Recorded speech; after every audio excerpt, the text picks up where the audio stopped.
আমরা এমন একটা সময়ে বসবাস করছি যেখানে আমরা সব সময়ই কানেক্টেড। ফেসবুকে হাজারো বন্ধু, ইনবক্সে টুংটাং শব্দ, আর চারপাশে মানুষের ভিড়।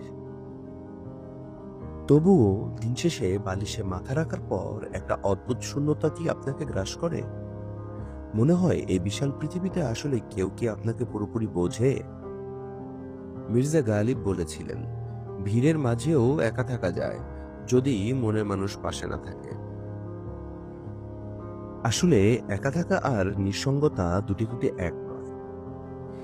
একা থাকাটা একটা অবস্থা, আর নিঃসঙ্গতা হলো একটা অনুভূতি। আপনি হাজার মানুষের মাঝে থেকেও নিঃসঙ্গ বোধ করতেই পারেন।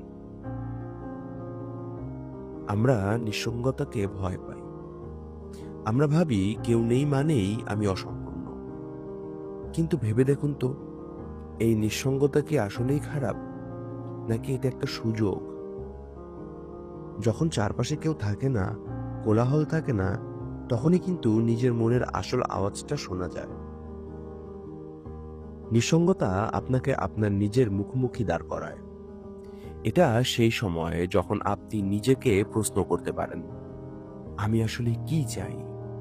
আমার আসল সুখ কিসে? জৈন এলিয়া যেমন বলতেন, নিজের সাথে কথা বলার জন্যও তো একটা নির্জনতার প্রয়োজন। তাই আজ রাতে যদি আপনার খুব একা লাগে, প্লিজ ভয় পাবেন না। এই একাকিত্বকে শত্রু না ভেবে বন্ধু ভাবুন। নিজের সাথে একটু সময় কাটান, একটা ভালো বই পড়ুন, পছন্দের গানটা শুনুন, অথবা জানালার বাহিরে তাকিয়ে শুধু আকাশ দেখুন। মনে রাখবেন, যে নিজেকে ভালোবাসতে জানে সে কখনো একা হয় না। তার সাথে সব সময় তার সবচেয়ে ভালো বন্ধুটি থাকে, আর সে বন্ধুটি হলো আপনি নিজেই। আজ এই পর্যন্ত। আপনার নিঃসঙ্গতা আপনাকে কি শেখালো তা আমাদের কমেন্টে জানান। খুব শীঘ্রই দেখা হবে অন্য একটি টপিক নিয়ে। ততক্ষণ ভালো থাকুন, নিজের খেয়াল রাখুন। শুভরাত্রি।